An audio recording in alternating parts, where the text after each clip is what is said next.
Di kesempatan hari ini kita bakal ngebahas tentang gimana caranya buat mengambil mantra atau doa agar kita bisa kesurupan. Oke, sebelum lanjut, aku mau ngomong banget sama kalian untuk subscribe dulu. Bahkan aku bakal mau buat video gimana cara memasukkan endang ke dalam tubuh kita. Tapi emang benar-benar mau aku buat yang steril mungkin. Jadi aku lagi mengumpulkan pawang-pawang yang emang bisa buat masukin itu. Dan kemarin ada pawang yang bisa kayak gitu, ternyata pawangnya itu lagi sibuk dan ada kerjaan, ada pasien juga. Jadi aku nggak bisa maksa orang untuk mengikuti konten ini. Jadi mohon maaf buat kalian yang emang lagi nungguin video itu. Bercerita tentang mantra, mungkin kalian semua heran-heran, Bang, gimana sih cara ngambil mantra agar kita bisa kesurupan? Bang, gimana doa-doa agar kita bisa menyembuhkan seseorang? Gimana doa-doa agar setan itu bisa mengikut sama kita? Mantra sendiri adalah teman-teman untuk orang zaman dahulu itu adalah mantra yang sangat sakral. Walaupun mantra itu dikasih ke orang, belum tentu orang itu bisa melakukan mantra itu. Maksudnya gini, orang zaman dulu itu mengambil mantra itu dengan cara ritual-ritual tertentu. Jadi mereka mengambil langkah yang dimana langkah itu melakukan ritual yang membuat diri mereka itu menjadi yakin, menjadi baik untuk melakukan hal ini. Contohnya kayak mereka pengen mengambil mantra untuk menyembuhkan orang. Jadi mereka bersemedi, mereka harus menyamakan diri, harus membersihkan otak mereka untuk mengambil mantra tersebut.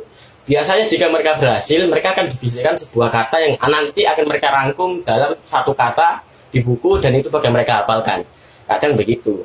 Jadi kalau buat nanya mantra, Bang, kalau mantra pawang-pawang itu gimana? Aku sebenarnya tahu, tapi walaupun aku kasih tahu sama kalian, itu nggak akan pernah bisa terjadi kepada kalian. Kenapa? Karena mantra itu hanyalah omongan kita semata gini. Nah, kalau misalnya kita ngomong kayak gitu ya biasa aja, nggak ada efek apa-apa. Tapi berbeda jika orang yang punya mantra itu mendoakan itu atau berbicara tentang itu, maka itu beneran bisa terjadi. Karena apa? Karena tirakat mereka, ritual mereka sudah emang dijabah sama mantra-mantra itu dan sudah cocok sama diri mereka gitu. Untuk cara pengambilannya, aku mau cerita sama kalian tentang pengambilan setan yang ada di pohon. Pengambilan setan di pohon itu bener adanya ya. Tapi kebanyakan yang di pohon atau yang di hutan itu setannya setan ilmu hitam, gak bagus buat diri kalian. Tapi kalau misalnya kalian masih pengen ngengkel untuk bisa kesurupan, gimana cara badan kita sehat? Biasanya dulu itu sesepuh-sepuh zaman dulu itu meritualkan dengan puasa mutih atau biasa dengan bersemedi dengan makan satu kepal nasi putih sama air putih. Itu bisa ditambah garam atau enggak, itu gantung selera kalian. Itu dimulai dari subuh dan sampai maghrib, itu kalau puasa mutih. Tapi jika kalian emang benar-benar bisa cepat, itu usahakan kalian zikir tiap malam sebelum tidur. Kalian berdoa, baca surat yasin, baca ayat kursi, itu bakal bisa jadi pada diri kalian. Tapi endang sendiri ini adalah hal yang menurutku keberuntungan. Nah, maka dari itu kebanyakan dari mereka dulu mengambil mantra-mantra itu emang benar meritualkan sesuatu. Mereka emang niatkan dalam hati mereka, dalam diri mereka bahwa mereka mempunyai hajat ini untuk memang niat baik, untuk melestarikan kesenian, emang untuk menyembuhkan orang, untuk membantu orang itu biasanya mantra itu cepat keluar.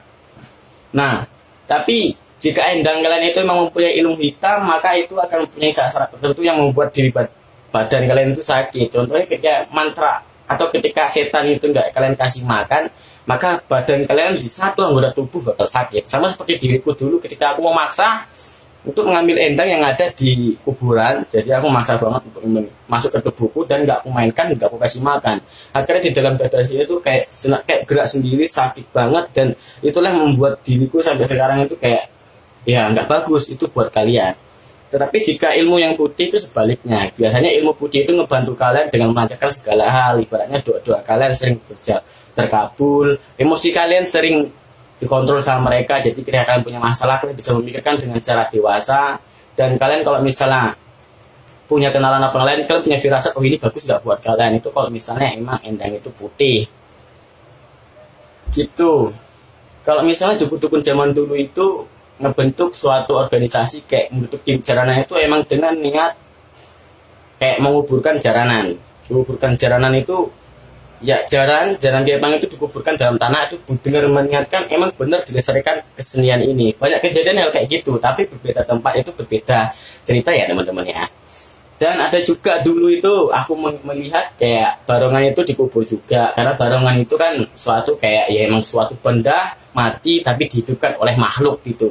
Jadi ketika barongan itu sudah emang pengen ada suatu orang mimpikan barongan ini harus dikuburkan, kadang memang harus benar-benar dikuburkan, nggak peduli seberapa mahal barongan itu, karena emang kesenian sendiri itu nggak ada Kesenian dia ini nggak bisa terbeli dengan apapun. Kesenian ini hanyalah kayak ya segalanya bagi kesenian kita ini, kayak kesenian jaranan. Kesenian lain pasti bakalan kayak gitu. Untuk pengambilan mantranya, kalian harus nonton sampai habis. Kalian nontonnya sampai habis agar kalian bisa paham lah, ya kan? Bisa paham gimana cara ngambil mantra, apakah mantra itu apakah doa. Oke? Akan beralih ke cara penyembuhan. Kalau pengambilan mantra nanti aku bakal cerita full ya sama kalian. Ini video emang harus benar-benar jelas sama kalian kan, mantra itu emang enggak boleh siapapun bisa melihat mantra itu. Walaupun kalian tahu mantra seseorang itu belum tentu di diri kalian bagus. Karena mempunyai mantra itu nggak semudah kalian berbicara mengambil, oh aku minta mantra gitu, enggak. Karena emang orang mempunyai mantra sendiri itu memang melakukan ritual hajat tertentu untuk diri mereka atau untuk bertujuan sesuatu bagi diri mereka gitu. Seperti dukun dia belajar gitu, nggak semua langsung dapat mantra. Mereka belajar. Bahkan ada suatu kata setan itu ditulis sama dia akan dijadikan mantra. Karena itu di dunia setan tuh kayak teka-teki teman-teman. Jadi teka-teki gimana cara emang benar-benar masuk ke dunia alam gaib itu sebenarnya teka-teki mereka gitu. Kalau masalah tentang penyembuhan sendiri adalah hal yang paling gampang dilakukan oleh pawang. Pawang sendiri ini nggak main-main ya. Pawang sendiri itu melakukan ritual yang harus puasa mutih, harus emang benar-benar semedi, harus mencucikan diri dan tangan. Tangan sendiri itu adalah diisi dengan indang-indang yang emang khususnya untuk mengeluarkan setan tersebut gitu. Makanya kalau orang biasa itu sebenarnya bisa, cuman agak susah. Untuk doa penyembuhan itu biasanya pawang-pawang itu ditanya oleh agama yang tersebut. Kalau misalnya agamanya itu agama kejawen, kebanyakan kejawen itu mereka kebanyakan memakai bahasa Jawa yang Jawa kuno loh, bahasa Jawa halus gitu. Tapi kalau misalnya agamanya itu kebanyakan ada yang Islam, bisa dengan syahadat, bisa dengan sholawat, bisa juga. Berbeda dengan Hindu Buddha itu memang benar-benar dari doa-doa mereka yang memang diambil. Biasa orang itu udah tahu sendiri doa kalau memang ini agamanya itu Hindu. Kadang kalian melihat ketika di jalan itu ada yang mau pulang itu dibisikin. Kita kadang itu omongan itu apa kepercayaanmu apa begitu. Jadi kalau misalnya dia diam aja, kadang Islam, kadang dia gini, ditanya dibisin lagi, kok misalnya kejawen gini-gini, baru mereka pakai mantra kejawen. Mantra kejawen sendiri ini adalah mantra yang sering diucapkan pada zaman Jawa dulu ya, dulu banget. Itu bahasa Jawa halus. Jadi buat kalian yang pengen belajar itu, kalian alangkah baiknya kalian belajar bahasa halus dulu. Karena ngambil mantra itu nggak semudah yang aku bilang tadi gitu loh. Jadi buat adik-adik yang pengen belajar tentang kesenian ini, kalian boleh lihat videoku, kalian subscribe channelku. Aku bakal memberitahu kalian selak-beluknya gimana caranya buat ngambil. Ini adalah cerita penjelasan, belum real prakteknya. Jadi aku nanti akan buat video prakteknya biar kalian semua bisa paham dan memahami tentang kesenian jaranan ini. Oke? Ya lihat aja lah sampai habis. Oke, jadi buat kalian yang mencintai kesenian, kalian boleh komen apa yang harus aku bahas. Oke, bang, bahas ini aku buat video kayak gini dulu untuk sementara. Karena ya gitu, pawangnya lagi sibuk dan nggak ada waktu untuk buat konten sama diriku. Oke teman-teman, terima kasih.